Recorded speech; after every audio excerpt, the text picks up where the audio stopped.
Senhores senadores,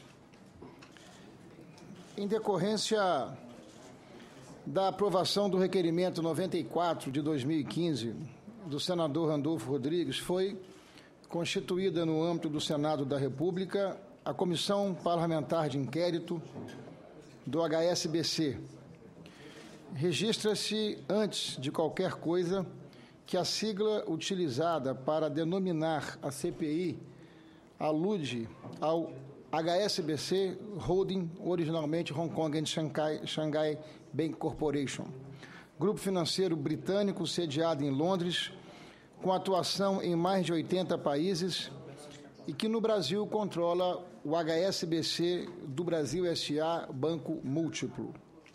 Segundo o requerimento de Sua Excelência, esta comissão parlamentar se destina a investigar no prazo de até 180 dias irregularidades praticadas pelo HSBC na abertura de contas irregulares, em que mais de 100 bilhões de dólares foram potencialmente ocultados ao fisco de mais de 100 países, dentre os quais há cerca de 8 mil brasileiros, com uma estimativa preliminar de mais de 7 bilhões de dólares que se furtaram a cumprir suas obrigações tributárias, evidenciando a potencial prática de crimes que vão da evasão de divisas a inúmeras fraudes fiscais e que podem estar associadas a um incontável número de redes criminosas. Esclareça-se que o requerimento do senador Randolfo Rodrigues alude os ativos financeiros de titularidade de brasileiros depositados nas agências do HSBC em Genebra, na Suíça. De acordo com o ilustre autor do requerimento, a suspeita é de que o banco HSBC atuou fraudulentamente para acobertar fortunas de clientes multimilionários, blindando-os de todas as obrigações fiscais e mesmo da comprovação da origem dos recursos que podem resultar de atividades criminosas. Notícias jornalísticas relatam que há mais de 106 mil clientes do HSBC Genebra, de mais de 102 nacionalidades, cujos depósitos somam mais de 100 bilhões de dólares entre o período de 1988 a 2007. Entre os clientes, haveria, segundo essas fontes, 8.667 brasileiros com ativos da ordem de 7 bilhões de dólares. Os dados vieram à tona a partir de uma apuração do Consórcio Internacional de Jornalistas Investigativos, que não divulgou a lista total dos correntistas suspeitos. O caso, que ficou conhecido como Sweet Lakes, chamou a atenção de autoridades e organismos de controle em todo o mundo.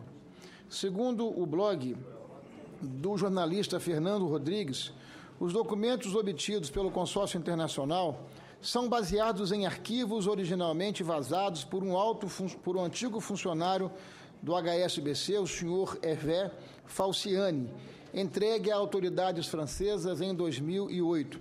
O Le Monde obteve o material das autoridades da França e o compartilhou com o Consórcio Internacional de Jornalistas de Investigação, com o compromisso que fosse formado uma estratégia e uma estrutura composta por um conjunto de jornalistas de vários países para uma detida análise dos múltiplos ângulos. O consórcio reuniu, então, mais de 140 jornalistas de 45 países. Desperta a curiosidade a posição de destaque do Brasil no grupo de países citados no Swiss Lakes. Apenas Suíça, França e Reino Unido registravam um total superior de clientes na agência do Private Bank do HSBC em Genebra, quando vazaram os dados da instituição na virada de 2007 para 2008. Assim se apresenta, senhor presidente, senhoras e senhores senadores, o ranking de números de correntistas organizados pelo Consórcio Internacional de Jornalistas de Investigação. Suíça, 11.235 correntistas, França, 9.187 correntistas, Reino Unido, 8.844, Brasil, 8.667, Itália, 7.499, Israel, 6.554, Estados Unidos da América, 4.183, Argentina, 3.625, Turquia, 3.105, Bélgica, 3.002. Em valores depositados, o Brasil figura, por sua vez, em 9º lugar entre os países com maior movimentação financeira. De sua parte, o site da empresa Brasil de Comunicações S.A., EBC, revela que, aspas, a apuração dos jornalistas aponta que a filial suíça do HSBC aproveitou-se das falhas nas regras fiscais do país para ajudar quem tivesse disposto a sonegar ou esconder dinheiro. Esse, portanto,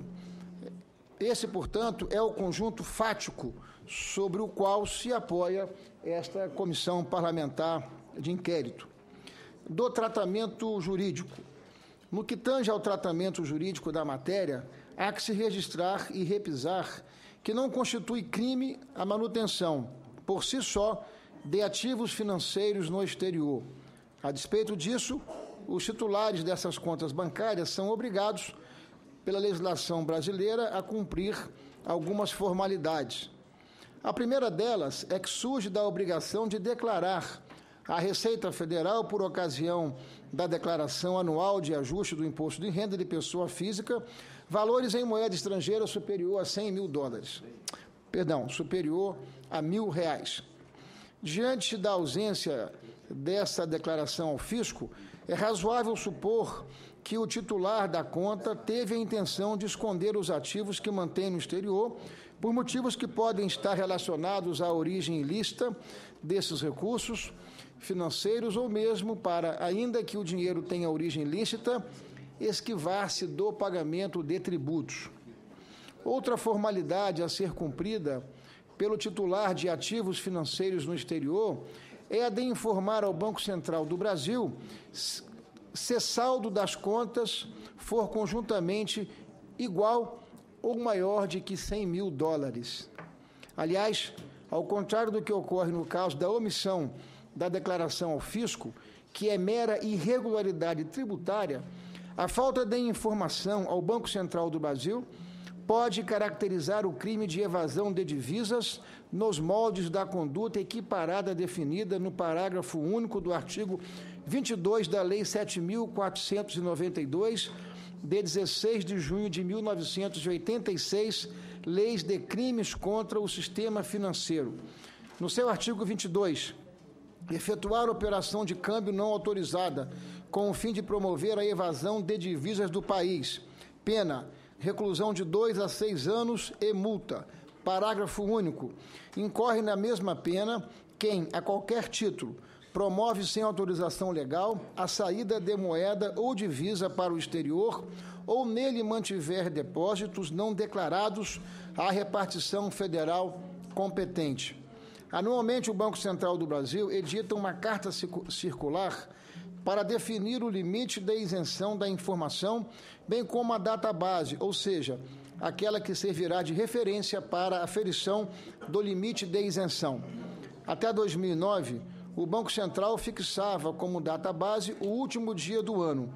Diante disso, revelava-se atípica a conduta de deixar de informar a autoridade monetária acerca dos depósitos no exterior, se no dia 31 de dezembro o saldo conjunto fosse inferior ao limite estabelecido pela carta circular, que vem sendo mantida em $100.000 desde 2003. A despeito de o titular ter conservado os ativos no exterior durante grande parte do ano, bastava, para isso, que a conta ficasse ou fosse esvaziada até o dia 30 de dezembro, pelo menos. Para evitar isso, a partir de 2010, a Autoridade Monetária Brasileira, o Banco Central do Brasil, tem definido 4 datas bases por ano: 31 de março, 30 de junho, 30 de setembro e 31 de dezembro. Dos objetivos. Diante disso tudo, podemos vislumbrar como objetivos dessa comissão parlamentar de inquérito a investigação quanto à materialidade dos crimes contra o sistema financeiro, crimes de sonegação fiscal, lavagem de dinheiro e crimes que tenham resultado financeiro expressivo, como corrupção, tráfico de drogas, de armas, exploração da prostituição, receptação, entre outros crimes. Ao cabo das investigações, deverão ser oficiados os órgãos estatais de persecução penal com vistas à responsabilidade criminal dos envolvidos e à repatriação dos ativos que forem produtos da atividade criminosa. Além disso, a comissão buscará também o aperfeiçoamento da legislação de regência para conferir-lhe a estrutura e a força necessária para impedir a evasão de divisas mediante operações de câmbio feitas às escuras. Ou seja, desejo e objeto deste relator que nós possamos, inclusive, fazer um amplo estudo, considerando o direito comparado, para que, eventualmente, nós possamos estar aperfeiçoando todo o marco legal à luz das melhores práticas de governança considerado mundo afora. Diante desse quadro, das primeiras providências a ser tomada por essa comissão parlamentar de inquérito, deve ser, a meu juízo, senhor presidente, do nosso ponto de vista, a de aprovar requerimentos para que a Receita Federal e o Banco Central prestem informações acerca da existência ou da falta de declarações a que estão obrigados os titulares de contas no exterior. Além disso, diante da possível ocorrência de delitos antecedentes e de lavagem de dinheiro, deve-se requerer informações ao Ministério da Justiça, à Polícia Federal, ao Conselho de Controle de Atividades Financeiras, o COAF, do Ministério da Fazenda, e ao Ministério Público Federal. Concomitantemente, proponho a realização de oitivas, seja para enriquecer o conjunto fático sobre o qual a comissão se debruça, seja para ouvir a opinião de especialistas, tanto no que concerne a repatriação dos valores identificados como ilícitos, como no que tange à possibilidade de aprimoramento da legislação que trata da matéria. Tendo em conta ainda, há países em que a investigação sobre este mesmo caso do HSBC está em estágio muito mais avançado que o nosso país. Entendo que essa comissão deve valer-se dos acordos de cooperação internacional firmados pelo Brasil, tanto para obter informações complementares que auxiliem no deslinde da investigação, quanto para se inspirar nas medidas exitosas por esses países adotados. Há informação de que, em alguns países, já há uma recuperação desses recursos, um total acima de 1 bilhão e 400 milhões de dólares. É como se, efetivamente, nós estivéssemos um pouco atrasado na efetividade de recuperação desses recursos. Assim, o plano de trabalho que apresentamos e submetemos às senhoras e aos senhores senadores inicia-se com 2 conjuntos de ações concomitantes, consubstanciadas em oitivas e requerimentos de informações, a partir das quais se espera, como natural desdobramento, a investigação dos eventuais crimes de evasão de divisas, sonegação fiscal, lavagem de dinheiro e crimes de expressivo resultado financeiro, inclusive a corrupção. Essa fase das oitivas deve se prolongar e perpassar a fase de análise de tudo o que constituir o conjunto fático probatório. Ao cabo, a Comissão Parlamentar de Inquérito apresentará seu relatório, onde espera fazer os indiciamentos eventuais dos delitos que descobrir, encaminhando-os aos órgãos de persecução penal.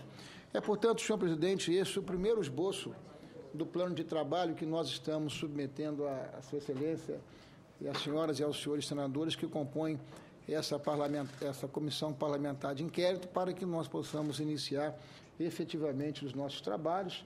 Eu submeto à comissão para apreciação, para crítica, e quero crer que na etapa posterior agora nós possamos, inclusive, deliberar sobre alguns requerimentos que são consequência de algumas dessas diretrizes que nós estamos apresentando aqui em nosso plano de trabalho, que submeto à apreciação das senhoras e dos senhores senadores, de suas excelências.